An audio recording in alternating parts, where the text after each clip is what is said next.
வணக்கம். சரி, எந்த தாமதமும் இல்லாம நாம நேரா விஷயத்துக்குள்ள போயிடலாம். கள்ளக்குறிச்சி மாவட்டத்துல இருக்கிற ரொம்பவே ஆச்சரியமான வரலாற்று சிறப்புமிக்க ஒரு கிராமப்புற பொக்கிஷத்தை பத்தின ஒரு விரிவான தொகுப்பு தான் இது. இன்னைக்கு நாம ரொம்ப ஆழமா விளக்கமா பார்க்க போறது எதை பத்தினா, கூவாகம் கூத்தாண்டவர் சுவாமி கோயிலை பற்றி தான்.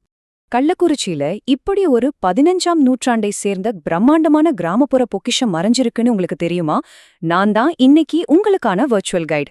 இந்த இடத்துல வெறும் செங்கல்லும் கருங்கல்லும் மட்டும் இல்லங்க, பல 100 வருஷத்துடைய ரொம்ப ஆழமான கலாச்சார வேர்கள் இங்க புதைஞ்சிருக்கு. இது ஒரு மியூசியத்துல தூங்குற பழங்கால பொருள் கிடையாது, இது ஒரு வாழும் வரலாற்று சுவடு. இப்போ ஒரு முக்கியமான விஷயத்த நாம கவனிக்கணும். இந்த கோயில் துல்லியமா எங்க இருக்குன்னு பாப்போம். நம்ம தமிழ்நாடு கள்ளக்குறிச்சி மாவட்டத்துல கூவாகம் அப்படிங்கிற ஒரு சின்ன அழகான கிராமத்துல தான் இது அமைந்திருக்கு. நிர்வாக ரீதியா பாத்தீங்கன்னா இது உளுந்தூர்பேட்டை வட்டத்துக்குள்ள வருது. அது மட்டுமல்லாம இதோட சட்டமன்ற தொகுதி உளுந்தூர்பேட்டை மற்றும் மக்களவை தொகுதி விழுப்புரம். நல்லா நோட் பண்ணிக்கோங்க, உளுந்தூர்பேட்டை விழுப்புரம். இந்த 2 முக்கியமான எல்லைகளுக்குள்ள தான் இந்த வரலாற்று சிறப்புமிக்க கிராமம் அமைந்திருக்கு. இடம் எங்க இருக்குன்னு தெரிஞ்சிருச்சு. சரி, இப்போ நாம அப்படியே ஒரு கால இயந்திரத்துல ஏறி பல நூற்றாண்டுகள் பின்னோக்கி பயணிக்க போறோம். தயாரா இருக்கீங்களா? ஏன்னா இந்த கிராமத்து சன்னதியோட பண்டைய கால தோற்றத்தை, அதோட ஆணிவேரை கண்டறிய போறோம். 100, 200 வருஷம் இல்லங்க, நம்பவே முடியலல்ல. இந்த அற்புதமான கிராமப்புற கட்டமைப்பு சரியா 15ஆம் நூற்றாண்டை சேர்ந்தது. வாவ், கொஞ்சம் யோசிச்சு பாருங்க. 15ஆம் நூற்றாண்டு, அந்த காலத்தோட கட்டிடக்கலை, மக்களோட அந்த ஆழமான நம்பிக்கை, இத அத்தனையும் தாங்கி நிற்கிற ஒரு பிரம்மாண்டமான காலப்பெட்டகம்தான் இந்த கோயில். சரி, உள்ளே போலாமா? இது எப்படி கட்டமைக்கப்பட்டிருக்குன்னு பாப்போம் வாங்க. இது வெறும் ஒரு சன்னதியோட நின்னுடல, ஒரு முழுமையான ஆன்மீக மையமா இது எப்படி செயல்படுதுன்னு பாப்போம்.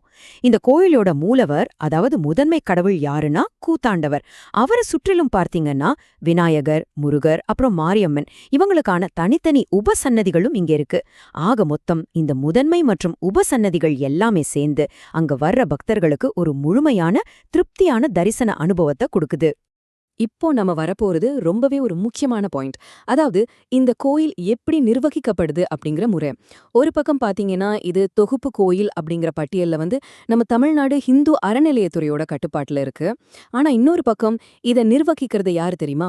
பரம்பரை அல்லாத அறங்காவலர் அமைப்பு. ஆமாங்க, நான் திரும்பவும் சொல்றேன், பரம்பரை அல்லாத அறங்காவலர். அதாவது ஒரு குறிப்பிட்ட குடும்பத்தை சேர்ந்தவங்க மட்டும்தான் நிர்வாகம் பண்ணணும் அப்படிங்கிற கட்டாயம்லாம் இங்க கிடையாது. தகுதியான நபர்களை கொண்டு இது நிர்வகிக்கப்படுது. 15ஆம் நூற்றாண்டைச் சேர்ந்த ஒரு பழமையான கோயில்ல இப்படி ஒரு சமுதாய பங்களிப்போட கூடிய நவீன நிர்வாகம் நடக்கிறது நிஜமாவே ஒரு சூப்பரான முன்னுதாரணம் தானே. நிர்வாக அமைப்ப பத்தி பார்த்தோம். இப்போ இந்த கோயிலோட ரொம்பவே துடிப்பான உயிரோட்டம் உள்ள பக்கத்துக்கு போவோம். நான் ஏற்கனவே சொன்ன மாதிரி இது பழங்காலத்துல கட்டப்பட்ட ஏதோ ஒரு நினைவு சின்னம் கிடையாது. வருஷம் முழுக்க எப்பவுமே பக்தர்களோட கூட்டத்தோட ஆன்மீக நடவடிக்கைகள் தொடர்ந்து நடந்துட்டே இருக்கிற ஒரு லைவான மையம் இது. இது எப்படி தொடர்ந்து இயங்குது அப்படிங்கறத இந்த விஷயம் ரொம்ப தெளிவா விளக்குது பாருங்க. இங்க நடக்கிற வழிபாடுகளோட சுழற்சி ரொம்பவே சுவாரஸ்யமானது. தினசரி அடிப்படையில பாத்தீங்கன்னா ரொம்ப அமைதியான முறையில 2 கால பூஜைகள் இங்க தவறாம நடக்குது.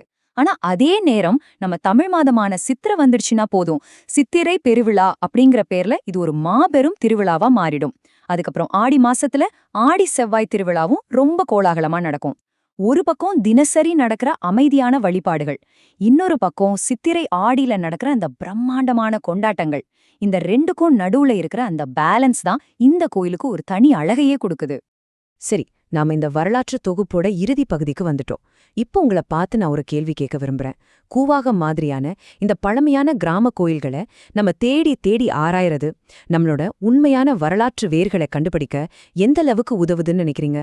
15ஆம் நூற்றாண்டை சேர்ந்த ஒரு கோயில் இன்னைக்கும் தினசரி பூஜைகளோட, இவ்ளோ பெரிய திருவிழாக்களோட, ஒரு முறையான நிர்வாகத்தோட செயல்பட்டு வருதுன்னா நம்ம உள்ளூர் வரலாற்றை பாதுகாக்க வேண்டியது எவ்ளோ முக்கியம் அப்படிங்கறத இது நமக்கு உணர்த்துது இல்லையா?